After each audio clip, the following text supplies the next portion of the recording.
അല്ല, ഒരു കാര്യം ചോദിച്ചോട്ടെ? എന്താ? അടേ, ഒരു പോലീസുകാരന്റെ ജോലി എന്ന് വെച്ചാ അത്ര മോശമൊന്നുമല്ല അല്ലേ? ഏയ്, പരമാനന്ദല്ലേ. കളിയാക്കാതെ. ഒരു പോലീസുകാരൻ എന്താ കുഴപ്പം? ഒരു കുഴപ്പമില്ല. ആട്ടെ, എന്താ ഇപ്പൊ പോലീസുകാരൊക്കെ എടുത്തിരുന്നത്? അല്ല, നമ്മുടെ ശ്രീനിയെ പറ്റി എന്താ നിന്റെ അഭിപ്രായം? നല്ല കൊച്ചന, മര്യാദക്കാരൻ, തങ്കപ്പെട്ട സ്വഭാവം. എന്താ ഇപ്പോ? ചന്ദ്രയ്ക്ക് വേണ്ടി അവനെ ഒന്ന് ആലോചിച്ചാലോ? ഇന്നിപ്പോ അവര് കോൺസ്റ്റബിളാ, നാളെ ഹെഡ് കോൺസ്റ്റബിൾ ആവും, മറ്റന്നാ SI ആവും, പിന്നെ മുകളിലേക്ക് കയറി. ഒന്ന് ചുമ്മാ തിരിയെന്നേ. നിങ്ങൾ എന്നെ കല്യാണം കഴിച്ചപ്പോ ഇതൊക്കെ തന്നെയാ പറഞ്ഞത്. SI ആവും, കിസൈ ആവും. എന്നിട്ടിപ്പോ എന്തായി? അതിനിപ്പോ നിനക്ക് എന്താണ് ഒരു കുഴപ്പം? വർഷങ്ങൾ കുറെ ആയില്ലേ നീ എന്റെ കൂടെ പൊറുക്കാൻ തുടങ്ങിയിട്ട്. അത് പോട്ടെ, നീ പറ, നമുക്കതങ്ങ് ഉറപ്പിച്ചാലോ? അവര് തമ്മിൽ നല്ല ചേർച്ചയാ. എനിക്ക് വിരോധമൊന്നുമില്ല, എങ്കിലും നമ്മൾ അവളോടുകൂടി ഒന്ന് ചോദിക്കണ്ടേ? ഓ, നമ്മളൊന്ന് തീരുമാനിച്ചാ അവൾക്ക് എതിർപ്പൊന്നും ഉണ്ടാവില്ല. ഉണ്ടാവൂ? ഇല്ല, എനിക്ക് സമ്മത. മലയാളിയാണോ? ഇവിടത്തെ കുഴപ്പമായി നിക്ക. ആളുകൾ കാശ് തിരിച്ചു ചോദിക്കുന്നു. എന്തോ? ആ, ഇങ്ങോട്ട് വരുന്നോ? എപ്പോ?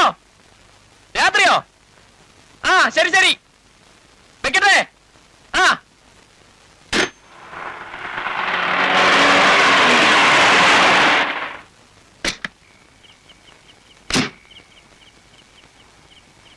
മുതലാളി വരുമെന്ന് പറഞ്ഞുകൊണ്ട് ഞാൻ കാത്തിരിക്കായിരുന്നു. കളക്ഷൻ മുഴുവൻ എടുക്ക്. ലോഡ് വരാത്തോണ്ട് ആകെ പ്രശ്നമായിരിക്കാണ്. നാട്ടുകാരോട് നാളെ അവധി പറഞ്ഞിരിക്കുന്നത്. കുറച്ച് കഴിയുമ്പോ അസീസ് വാനുമായിട്ട് വരും. ഈ സാധനങ്ങളൊക്കെ അതിൽ കയറ്റി ഈ കൊണ്ട് വന്നേക്ക്. അല്ല, സാധനങ്ങൾ കൊണ്ടുപോകാന്ന് പറഞ്ഞ? നമ്മൾ ഇവിടുത്തെ പരിപാടി നിർത്തുക. അയ്യോ, അപ്പൊ നാട്ടുകാരെ പിരിച്ച കാശ് എന്റെ കയ്യിലെങ്കിൽ ഈ കൊണ്ട് കൊടുത്തോ. അല്ല മുതലാളി, ഒന്നും പറയണ്ട, ഞാൻ പറഞ്ഞാണ്ട് ചെയ്താൽ മതി. എല്ലാവരെയും കബളിപ്പിക്കാനാണ് നോക്കുന്നെങ്കിൽ ഞാൻ അതിന് കൂട്ടു നിൽക്കില്ല. പീറ്ററെ, നീ വിശ്വസിക്കാൻ കൊള്ളാവുന്നവനാണെന്ന് അസീസിന്റെ ഒറ്റ വാക്കിന്റെ പുറത്താ നിനക്ക് ഞാൻ പണിയുന്നത്. ഈ നിമിഷം വരെ നിങ്ങളോട് ഞാൻ വിശ്വാസക്കേട് കാണിച്ചിട്ടില്ല, ഇനി കാണിക്കുകയില്ല. പക്ഷെ ഇത് വഞ്ചനയാ. താനക്കറിയോ, റോട്ടുമെന്ന് വന്നവനാ ഞാൻ. എന്നെ കുത്തി മലത്തിയിട്ട് ഇത് മുഴുവൻ പറക്കെടുത്തോണ്ട് പോകാൻ എനിക്ക് അറിയാനിട്ടല്ല. മര്യാദക്ക് ഞാൻ പറയുന്നത് കേട്ടോ. വരട്ടാ മുതലാളി, നിങ്ങൾ കാണിക്കാൻ തെമ്മാടിത്തരത്തിന് കൂട്ടു നിൽക്കാൻ എന്നെ കിട്ടില്ല. നിങ്ങൾ ഇവിടെ നിന്ന് കാശിന്റെ ഞാൻ നാട്ടുകാർക്ക് തിരിച്ചു കൊടുത്ത് മാപ്പ് പറഞ്ഞോളാം.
മുതലാളി,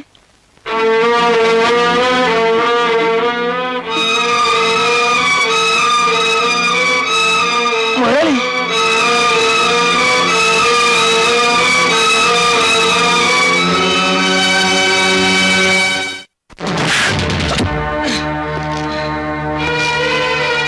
ഒരു ദിവസം നിന്നെ എന്റെ കൈക്ക് കിട്ടുമെന്ന് എനിക്ക് ഉറപ്പായിരുന്നു.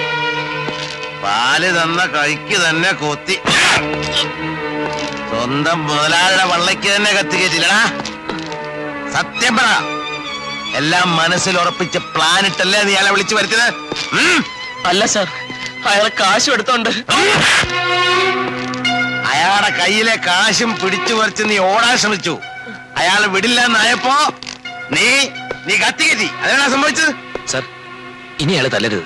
എന്തോ സർ, ദയവ് ഇതിനെ ഇയാളെ ഉപദ്രവിക്കരുത്. ആഹാ, എന്നെ പഠിപ്പിക്കാൻ വന്നിരിക്ക. പ്രതിയെ കൊണ്ട് എങ്ങനെയാ സത്യം പഠിപ്പിക്കണമെന്ന് എനിക്കറിയാം. മനസ്സിലായോ? പറയടാ, ഞാൻ പറഞ്ഞല്ലേ സത്യം? അല്ല അല്ല അല്ലാന്ന് പറ്റുമെങ്കിൽ നീ കോടതി തെളിയിക്കടാ. എടാ, കർത്താവ് തമ്പുരാൻ വിചാരിച്ചാൽ പോലും നിനക്കിനി രക്ഷയില്ല. ഒന്നുകിൽ കയറ്, അല്ലെങ്കിൽ ഇനിയുള്ള കാലം ജയില്. രണ്ടിലൊന്ന് ഉറപ്പ്.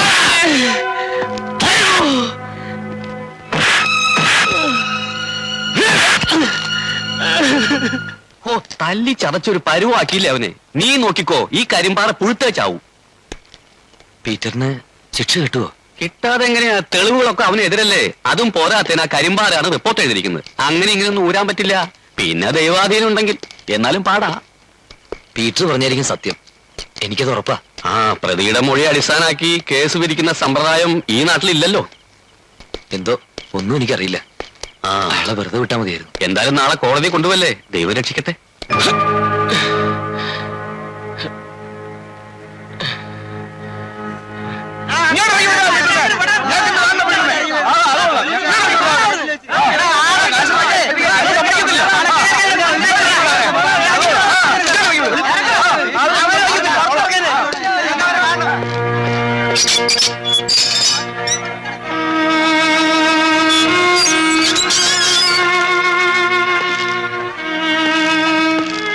പീറ്ററെ, എഴുന്നേക്ക്.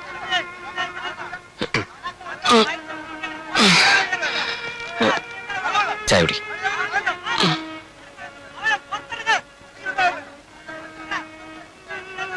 കുടിച്ചോളൂ.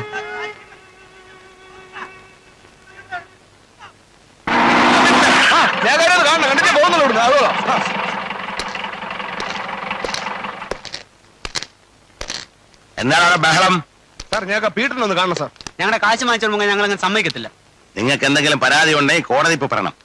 ഇത് പോലീസ് സ്റ്റേഷനാണ്, നിന്റെ ഒന്നും തന്തര വകയല്ല. ഇവിടെ കിടന്ന് ബഹളം ഉണ്ടാക്കിയ എല്ലാത്തിനും ചവിട്ടി നാട്ടിലേനെ ഉരുകളയും. അങ്ങനെ പറഞ്ഞ എങ്ങനെയാ സാർ ശരിയാവുന്നത്? ഞങ്ങൾ പീറ്ററിനെ കാണാനാണ്.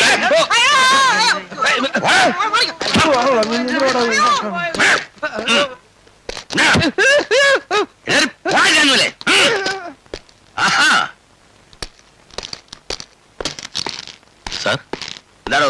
ആ പീറ്ററിന് തീരെ വയ്യ സാർ. കള്ള റാസ്കൽ, അവന്റെ അടവാത്. അല്ല സാർ, സത്യമായിട്ട് അയക്ക് തീരെ വയ്യ. വല്ല ഹെൽത്ത് സെന്ററിലോ മറ്റോ കാണിച്ചാ? ഓ പിന്നെ ഹെൽത്ത് സെന്റർ. ഓ. പേപ്പറെല്ലാം ശരിയായിക്കേ. 10 മണിക്ക് കോടതി കൊണ്ടുപോണ്ട. സ്റ്റേഷൻ ബോട്ട് റിപ്പയർ ആണ് സാർ. സ്റ്റേഷൻ ബോട്ട് റിപ്പയർ ആണ്, പാസഞ്ചർ ബോട്ട് കൊണ്ടുപോകണം. അല്ല എന്താ? ശരി സാർ. ആ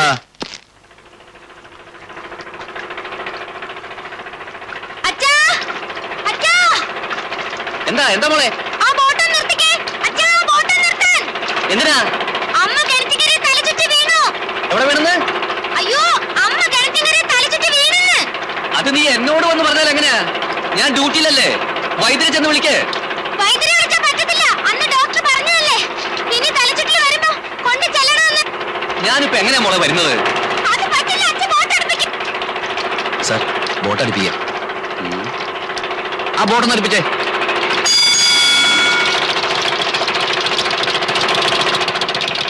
ഈ എന്താ മോളെ ഈ പറയുന്നത്? ഞാനിപ്പോ എങ്ങനെ വരാനാ? ഇയാളെ കോടതി കൊണ്ടുപോകണം.